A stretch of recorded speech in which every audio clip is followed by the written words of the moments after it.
आपने देखा होगा कि यूजुअली हम किसी बात को लेके, किसी काम को लेके झगड़ जाते हैं। उसका कारण क्या है? उसका कारण ये है फ्रेंड्स कि हम कहना तो चाहते हैं लेकिन हम सामने वाले को सुनना नहीं चाहते, हम सामने वाले की बात को समझना नहीं चाहते। हम ये नहीं जानना चाहते हैं कि कोई व्यक्ति सामने से अगर कोई बात कह रहा है तो वो क्यों कह रहा है। हो सकता है उसकी बात, वो जो कहना चाह रहा है, उसकी जो सोच है वो उसके वर्ड्स में क्लियर नहीं है, उसके साथ रिदम में नहीं है। वो कहना कुछ और चाह रहा है और सोच कुछ और रहा है। इंसान में कई सारे अवगुण होते हैं। कुछ लोगों में कम होते हैं, कुछ में ज़्यादा होते हैं। इसको आप बहुत ही सात्विक कहेंगे या संत स्वभाव का कहेंगे तो ऐसा व्यक्ति समाज में, मुझे नहीं लगता कि समाज के मध्य रह के वो सर्वाइव भी कर सकता है। क्यों? क्योंकि उसको एनवायरनमेंट ऐसा मिला हुआ है जहाँ व्यक्ति अपने काम के लिए काम कर रहा है, उसका स्वार्थ उसके काम का कारण है। तो ऐसी स्थिति में किसी के साथ आर्गुमेंट होना, किसी के साथ असहमत होना, किसी के साथ झगड़ पड़ना, बिल्कुल बिखर जाना, ये एक जेन्युइन चीज़ है। और इन सारे दोषों में, इन सारे अवगुणों में एक जो प्रमुख अवगुण है वो है द्रोह। द्रोह का मतलब ये है कि किसी की बात पर एग्री ना होना। अब ये चीज़ जिसके साथ ज़्यादा है वो हर बात पे उखड़ेगा, वो हर बात पे डिसएग्री करेगा, वो हर बात पे आपको आर्गुमेंट देगा। और ये चीज़, ये अवगुण जिस व्यक्ति के अंदर कम है वो आर्गुमेंट तो करेगा लेकिन एक पीक क्रॉस होने के बाद, एक लिमिट है उसके पास, एक सहने की या एक जो है एक्सेप्ट करने की एक क्षमता है। जब आप उस क्षमता से बाहर जाएंगे तब वो आर्गुमेंट करेगा और रिस्पॉन्स करेगा, उसको गुस्सा आएगा।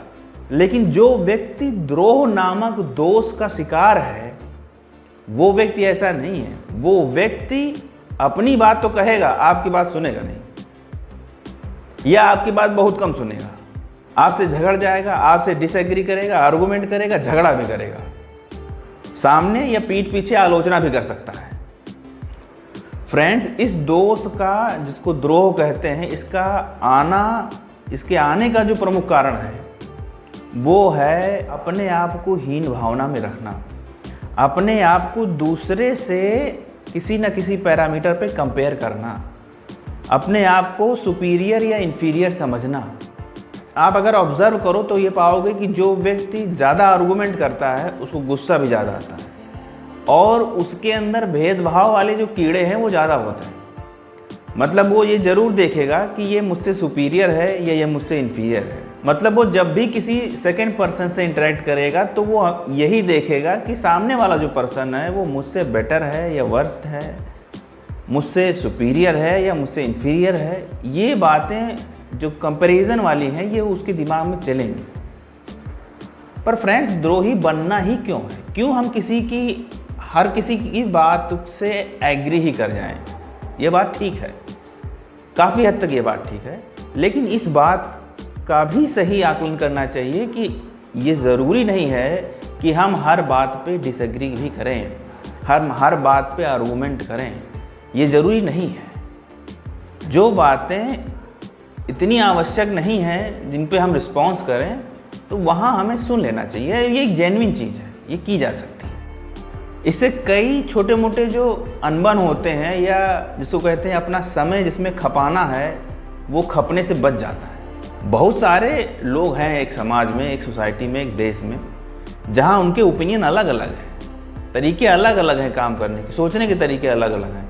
तो उसमें हमें इस बात को एक्सेप्ट कर लेना होता है कि ये व्यक्ति ऐसा ही सोचता है या ये व्यक्ति ऐसा ही करता है या ये इसके बात करने का, इसके व्यवहार का ये स्टाइल है। जब हम ये एक्सेप्ट कर लेते हैं तब हम सही मायने में द्रोह को ख़त्म कर पाते हैं। तभी ये आर्गुमेंट करने की जो आदत है वो तभी ख़त्म हो सकती है। झगड़ने की जो ये आदत है, बात बात पे उखड़ पड़ने की जो आदत है, वो इस एक्सेप्टेंस से ही क्योर हो सकती है, इस एक्सेप्टेंस से ही सही हो सकती है।